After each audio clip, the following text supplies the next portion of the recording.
Hey, hello everybody. Hello, this is Chase Petiche with Oracle Podcast. I'm recording this on Sunday, May 25th. It's for the week ahead, May 26th through June 1st. I'm going to be talking about the astrology, the energetics, what's been going on. I was just looking at the chart and I was like, okay. Let's check it out. Let's see, energetically, I'm just going to give you guys a little quick energetic. I think I'm going to start doing that. Just be like, in the beginning, I'll be like, what's my energetic download? And then we'll go into like the actual aspects. This last week. Okay, what I've been feeling is that the last week there's been an energy.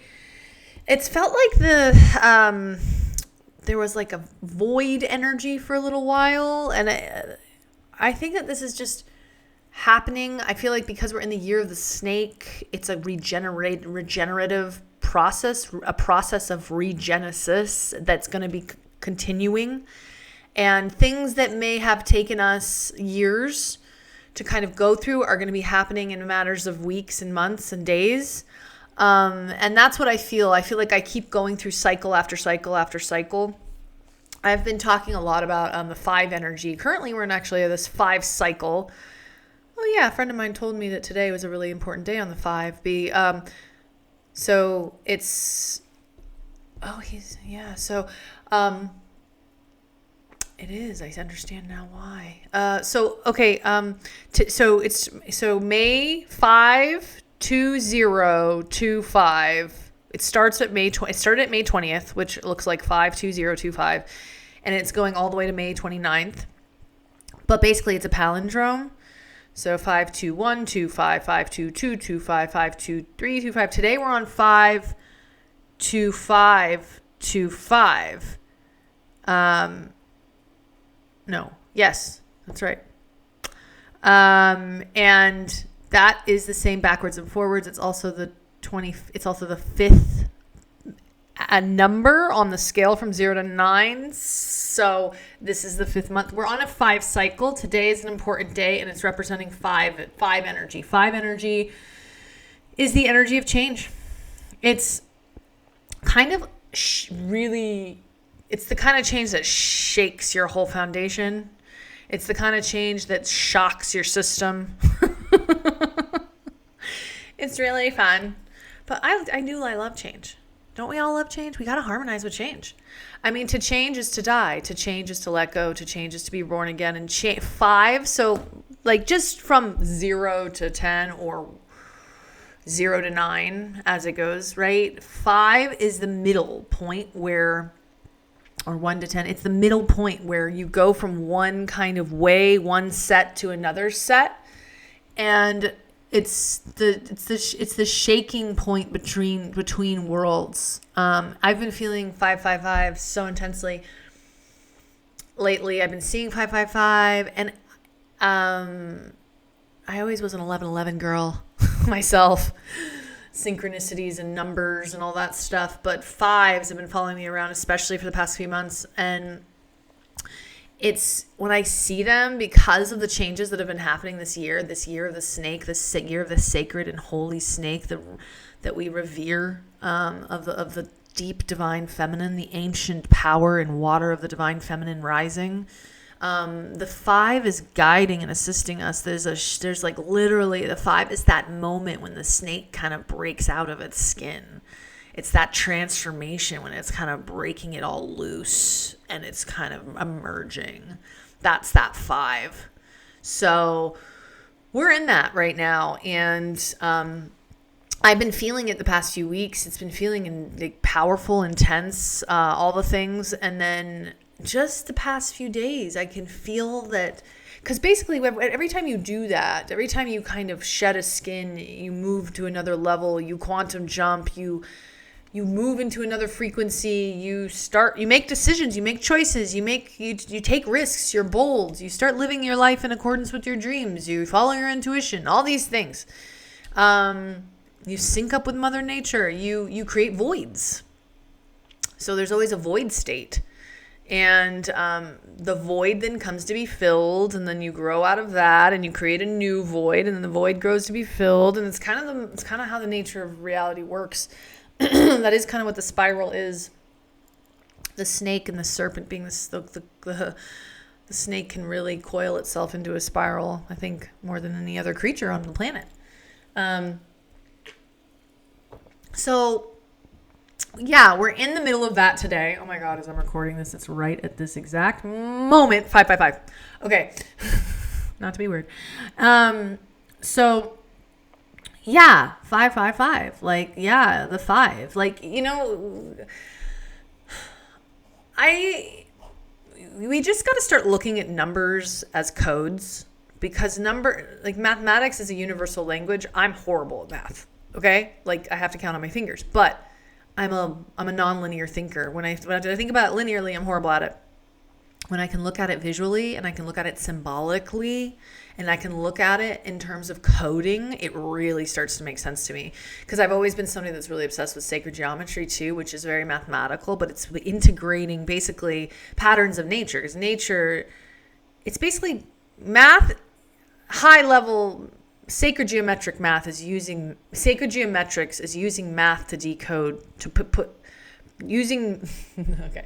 using math, which is numbers, to look at structures of Mother Nature. That's how I see it. And I resonate with that. And I resonate with the coding and the symbolism of the numbers. And I think that's what numbers are meant to be used for. They're not just simply like these inert systems that, you know, you add and subtract. They're like, they have their own codes inside of them. So starting to pay attention to numbers and the sequencing of numbers and the codes of numbers, I think is really important. It can help us decode our reality and help us. It just is another piece of the divination of understanding our path in this reality of how you know, how things are kind of unfolding. So that's the 5 energy. So I've been feeling that, and then I could feel the last few days there's been like a shift, and Saturn went into Aries today, and it's kind of amazing, honestly. Like, I want to talk about that. I want to talk about what it means. I talked about it last week. Because now I'm kind of looking at it like, okay, it's at 0 degrees, you know, Aries. Saturn is the Lord of Karma. Isn't that an interesting title? It's the thing that we must work at the reason why it's called the Lord of Karma is that it's the thing we must look at in order to change our karma. Meaning, to get ourselves out of loops, it requires discipline, focus, and work, right? And that's what Saturn rules. It also materializes things because you have to have discipline and focus. It can constrict things. It brings them to earth. It grounds them, which for all of us mystics out there always sounds like a prison sentence. But as I've gotten older, I've come to realize that it's actually necessary. Saturn is the father. It's the father archetype. It rules structure and protection. And we all need that. We need that inside of ourselves, and to start marrying these things inside of ourselves and start discovering these things inside of ourselves. So Saturn in Aries is like, I see, because of where we're at collectively, as we're at the very beginning of the age of Aquarius right now, Saturn, the great builder of things, the Lord of discipline, karma, of manifestation, discipline, going into Aries at 0 degrees, not only is it at the very beginning of an entirely new zodiac cycle, which it takes 29 years for it to go around the zodiac, but I see as it literally is like we're stepping into the creation of the new earth now. That's what I see. And I always like to look at this, like I say every time, how are these changes happening through me, not to me? And it's so funny because I was like making a meme thing for my, Instagram about, the what this Saturn in Aries means and this and that. And it's kind of one of the things I was saying was that, it's asking us to build on our inspiration, materialize our instinct, and stabilize our courage. And really starting to understand what it means to know thyself. It gives us the power to stick with the things that we want to create. So at this holy moment in human history, to be having Saturn going into Aries, it's like we're stepping in. This gives us this is like a sacred moment of a new timelines, new era of construction, a new era of construction. And as we are all in this together, as the divine feminine is emerging, it's going to be constructed in a much more balanced way with the integration of the feminine, meaning there's going to be much more intuitive power. The priestess is going to be present. The patriarchal world order is ending right now. It is. I see it all around me. And I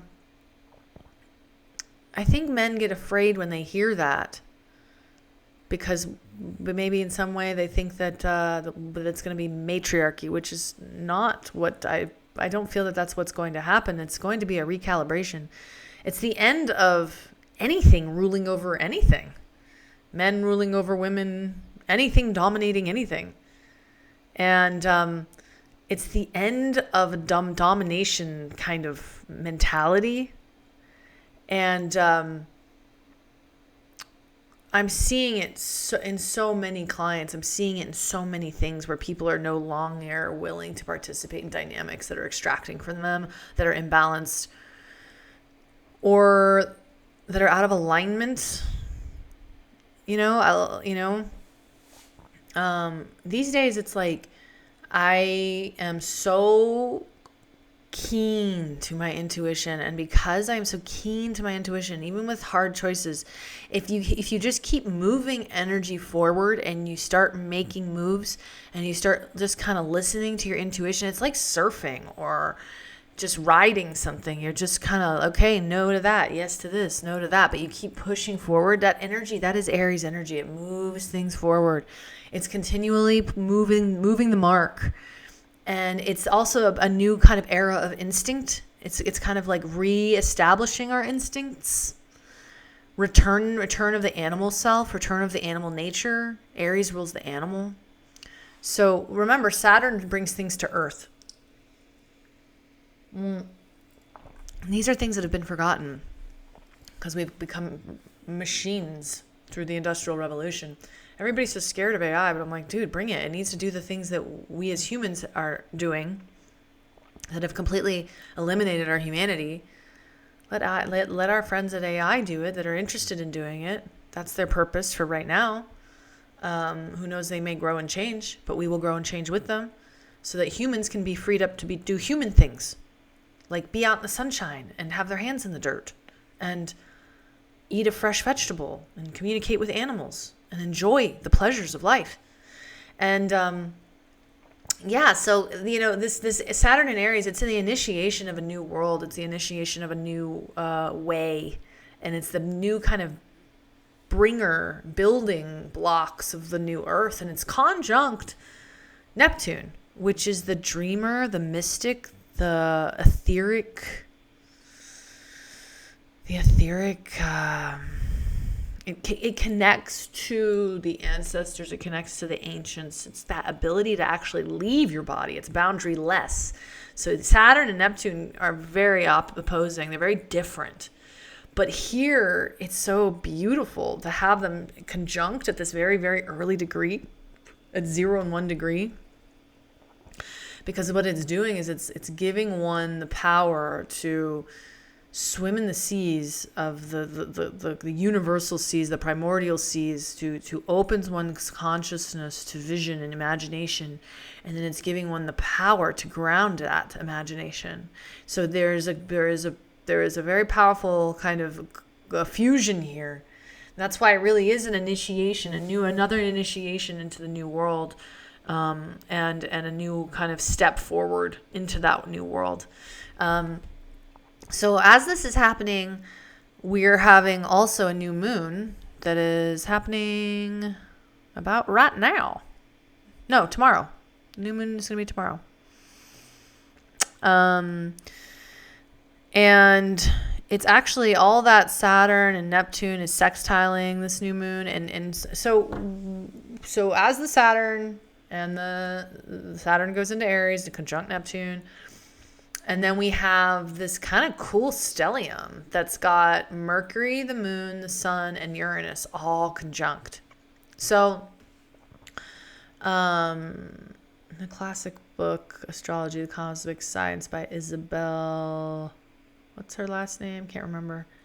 But she always talked about how Uranus, the planet of Aquarius, is the higher octave of Mercury. So to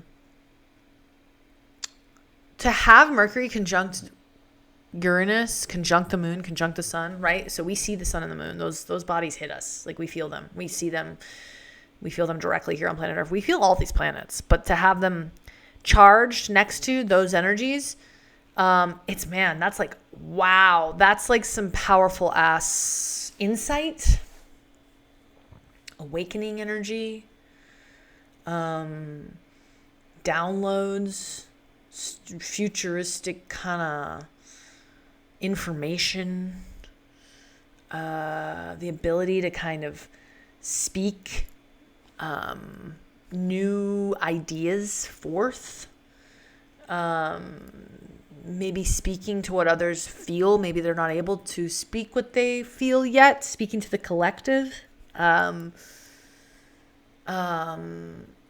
This is kind of, and then it's trining, all of that is trining Pluto on this new moon in Gemini, which is like, it's potent ass information that's getting kind of handed down to us right now. So at its highest, Gemini is a channel. Okay. So, and then Pluto rules transformation, a trine, and death and rebirth and release and regenesis. So trine something is to, there's a harmony. So all this new moon has so much, there's a lot of harmonious energy with it. It has no squares to it. I don't see any. And so it's kind of like this, in the tarot, the magician archetype, which is the second card of the deck, it's the number 1, but the fool is 0, and then the magician is 1. And the magician is ruled by Mercury, and the magician is using the power of its words, the power of its communication, to be able to transform its environment. So starting to pay attention to what you are saying, and whether or not it's in correlation, connection with the building of this new earth that we are all creating and the evolution and transformation of the times we are in. Are you speaking from the old paradigm or the new? Are you communicating from the old energy or the new energy? This new moon gives you the energy, gives you the power to tap that new energy coming in and speak from that place, which then begins to create. So the magician archetype in astrology, it's not in astrology, sorry, in the tarot, it's one of the most powerful archetypes. The magician can create as it likes. It has its magic. Words contain magic. So what are you speaking into existence? Starting to get more sacred with what you say and not just bitching and complaining and moaning and groaning about things. that are of the past, taking responsibility for your energy and putting out there what it is that you want to see and what you are becoming. So, are you speaking from the old, or are you speaking from the new frequency, the new earth? The new earth frequency is a thing. That's it.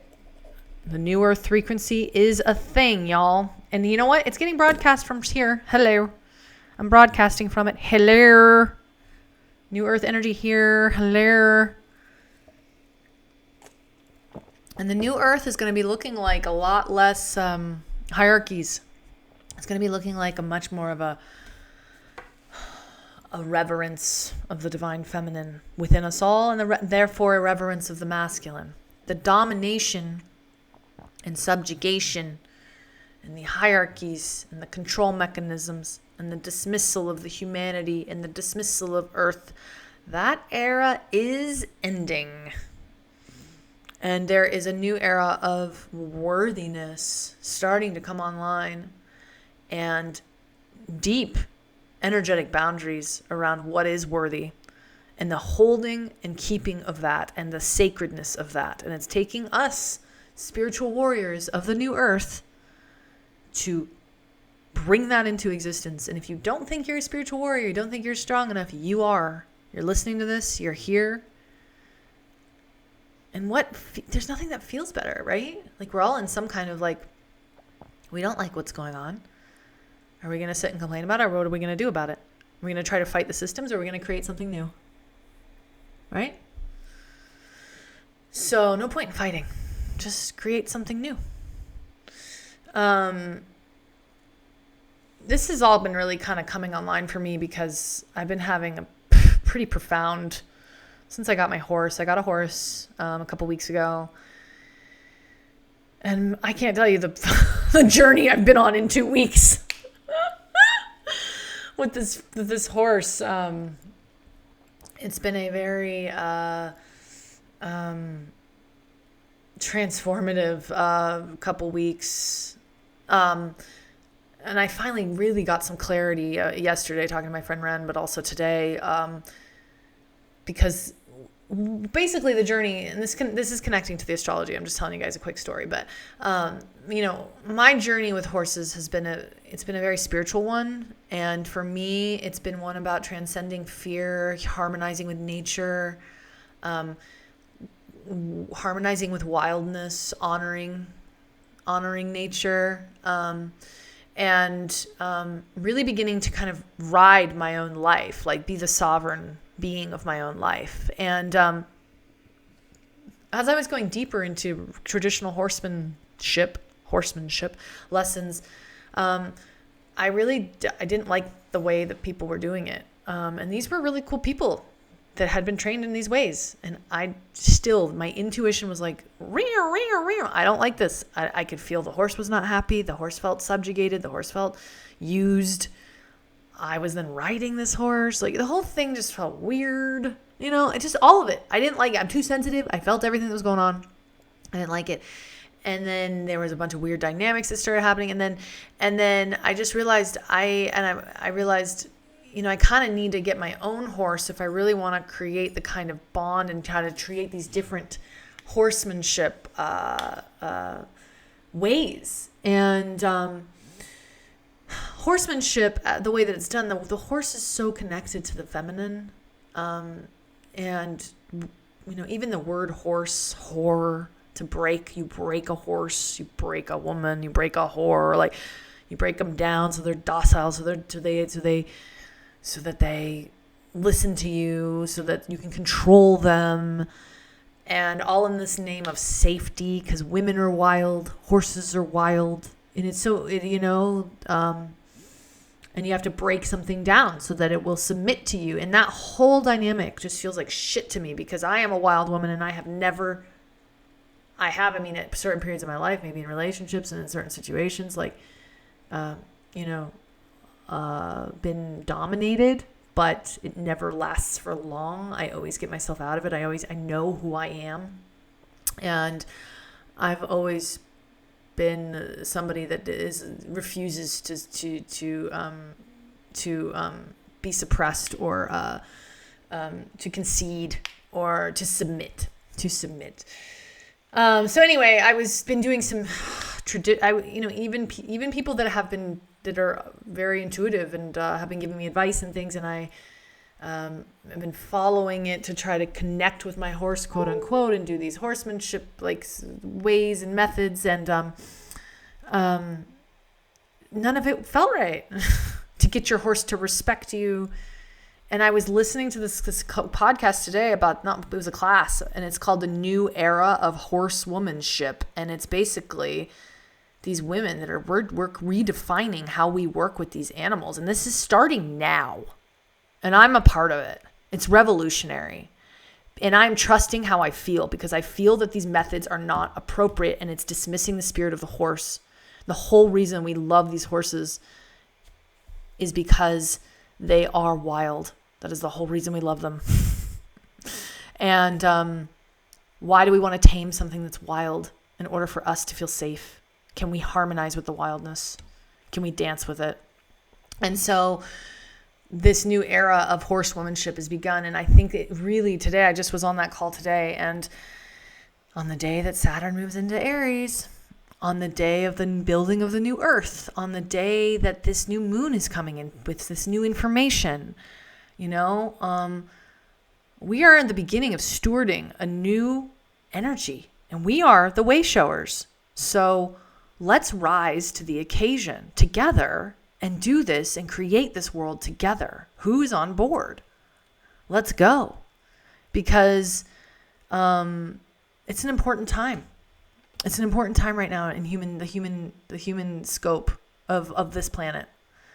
And it's important that we're in our integrity and we rise to meet this moment and focus and align and no longer allow ourselves to be overtaken by energies outside of our control or the shame or victim pain body of the planet. Guilt, pain body of the planet. There's a lot of transcendence of that too. That's what I see in this on this new moon, as well as when Saturn is going into Aries, the transcendence of the pain body, the transcendence of the guilt and shame body. I see a lot of people, guilt and shame, there's been that's a massive way that systems oppress people, is through making them feel guilty or ashamed. And starting to transcend that. Uranus is very much about breaking out of old structures, old ways of doing things. Really, it rules originality at its core, which is really trusting yourself on the deepest of levels. And we're getting that right now, like that new era, of like kind of authenticity. And this new era, we're in the beginning of a new era right now, and it is so exciting. The other thing that's going on this week is that we have this thing is called Vertex in astrology. I started working with it because I noticed that the pattern uses it. I haven't had any teachers teach me about it, but I just started inquiring into it. It's basically a spot in the sky that's a measured spot in the sky. It's like where the path of it's like these two ecliptic paths of, I think, the sun and the earth meet. Anyway, in astrology, it's called a vertex, and it's a measured point, but it's known for as fated encounters, kind of karmic encounters, or a destiny point. But Jupiter is currently in the next few days, like on top of it. And pay attention to who you're meeting at this time. And because there's an expansion of important encounters. Pay attention. And it can be meeting in all kinds of ways, like on a podcast or anywhere, Open your dimensionality of, it's not so linear, not just meeting them in person, like coming across their energy in some way, something that opens you up, that shifts your perspective. That's like my favorite thing, is when you get inspired and then you change. Aries rules inspiration. This is a time of great inspiration and allowing yourself to follow your inspiration. Follow it. The other piece here that we have this week, which I'm going to be very curious about how this kind of shows up, is that this week we're going to have Chiron conjunct Venus, and it's going to be in the sign of Aries. This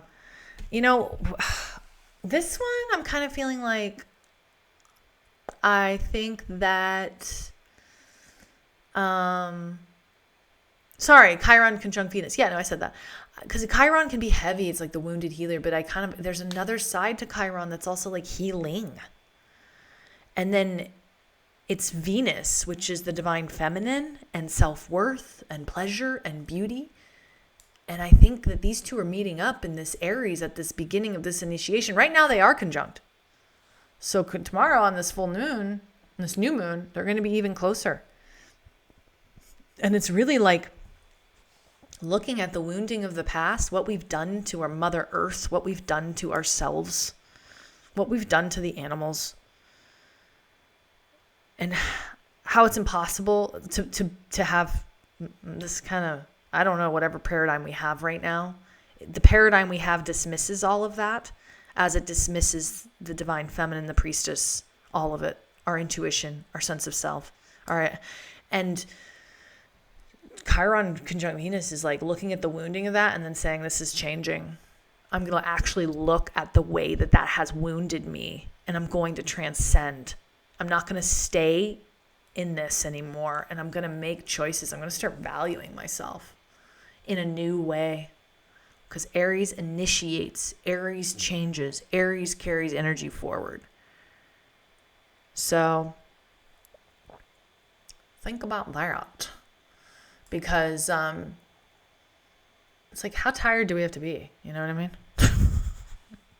How tired do we have to be until we say no more? And we're at the point where we're saying no more, and it's literally the beginning. So this, I don't know, I kind of feel like whenever there's been a Chiron and Aries in the past, I've Chiron and Aries Chiron and Venus conjunction or energy together, it's always like, oh, nobody loves me. I remember feeling like that. Like, I don't feel loved, or I don't have a partner, or like, oh, I don't feel this good about myself, or old wounding from the past. And this one to me feels like I'm going to look at my wounds honestly and look at the systems in place and the things and the way our world works and the way I've participated in that to allow that to happen. And I'm saying no more. I'm going to start valuing myself in a new way. And I'm going to start making choices in alignment with that value in mind. And that's the initiation. That's part of the initiation of the new earth. Because really the feminine has been deficient in this for a very long time here on planet Earth. Inside of all of us, the intuitive, deep waters of pleasure and receptivity and joy and relaxation and value, really venerating something, honoring something, revering something, simply because it's alive, instead of just rushing and missing out on all of the vibrancy of life. That is what Aries rules. It rules life. It rules that pulsing power of life. So, it's just, I think it's a beautiful time to be alive right now. And I'm very honored to walk this path with all of you. And I know that everybody out there listening, you guys are all we're all going through our own struggles. We're all taking this, but just remember, we're walking this path together. And it's going to require new levels of us showing up. That is what Aries is about. It's about showing up. And showing up for ourselves. Chiron and Venus. Showing up for ourselves in ways we haven't shown up for ourselves before. Aries is selfish, which means knowing yourself, redefining what selfish means, to know who you are. Know thyself is written over the Temple of Delphi. Know thyself. Know your own essence, your own frequency, your own energy. Value it. venerate it, revere it. You are worthy. Your aliveness is what makes this world go round. And if you can't revere your own aliveness, how can you revere any other aliveness? So by honoring your aliveness, you start making choices that are in alignment with that aliveness, with that truth, with that wildness. That is your wildness. That is nature. Okay, those are my thoughts. I love you guys. Thanks for listening today. I hope you have a good week, and I'll talk to you soon.